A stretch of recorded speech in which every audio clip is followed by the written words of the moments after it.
This is Unity, Joy of Life. I'm Nancy Norman, and this is your weekly wisdom. Onward and upward with the winning process of achieving your goals. I hope that you are continuing to gather ideas about what you really want to experience in life.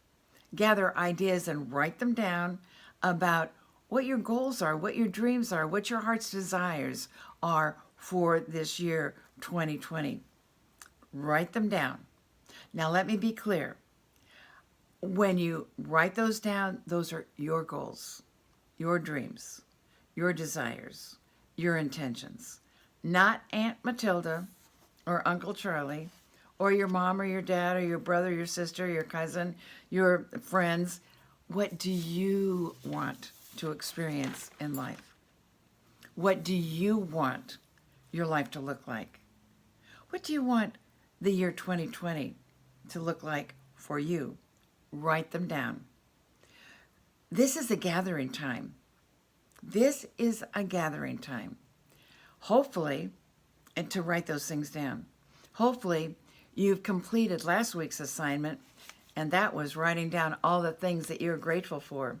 All the things you're grateful for in your life, and all the things you're grateful in the year 2020. Yes, I did say there are things I know that if you thought about it, you are grateful for in the year 2020.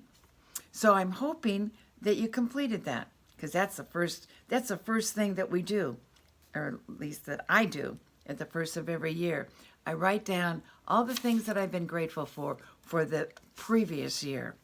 So that was my first list. Now, I want to share with you two other lists that you will want to complete before you write down your goals, dreams, desires, and intentions for the year 2021. The first list is to be done on a sheet of paper or sheets of paper.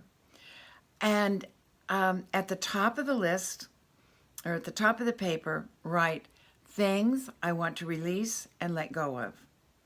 Now, I'm sure that there are things that you don't want to repeat in your life, or maybe things that you don't want in your life. That they no longer serve you. So things that you don't want in your life, well, write them down. Write them down on these sheets of paper. This is what we would call things I release and let go of.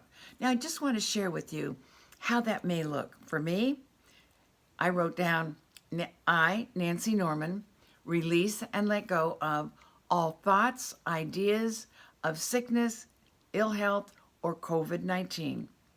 I let them go. They're not mine. Another thing I wrote down is, I, Nancy Norman, I like to identify that. It seems stronger to me. I, Nancy Norman, release and let go of all former beliefs or ideas of any and all lack or limitation of any kind, whether it's financial, loving relationships, friendships, family. I release it and let it go. All limiting, self-defeating thoughts of lack or limitation. And here's another one. I, Nancy Norman, release and let go of any resentments, unforgiveness, bitterness I may have held towards myself, towards any other person, towards an organization, a government, or a movement. And here we go, another one. I, Nancy Norman, release and let go of any sense of unworthiness or self-defeating negative ideas that I may have had about myself or others. And finally, I, Nancy Norman, release these ideas to their highest and best good, and I am set free. I am set free. So that is making a list of everything that you don't want in your life, that maybe served you at one time, but no longer does. Now, with those, that list, those pieces of paper, you tear them up and throw them in the trash. Some people tear them up and bury them out in their garden. It's a wonderful, wonderful releasing and letting go. I just read a book recently about from a doctor wrote it about back pain, and he has his patients every single morning write down on a piece of paper things they don't want in their life or things they're not happy with. He said just write them down, and then you tear them up and you throw them away. It's a great, great releasing attitude. And now, here is our final list. And that I call my loose ends list or my completion list. You simply write down everything that you can think of that is not completed in your life. You'll be amazed. You'll just be amazed at the number of things that are not complete, but are still hanging out in your mind. Takes time.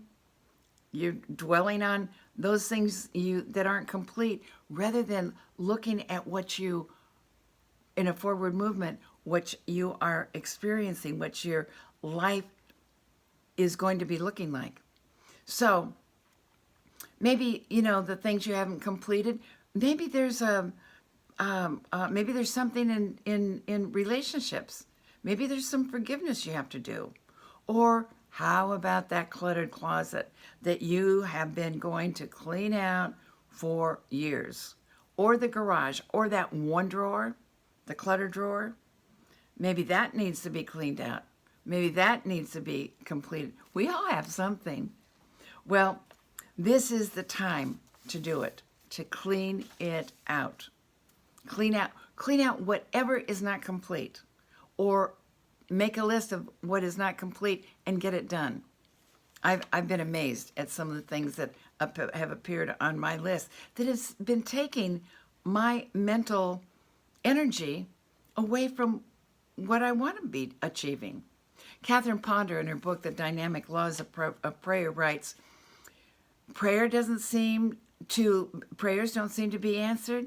It's time to affirm. And this is what she said.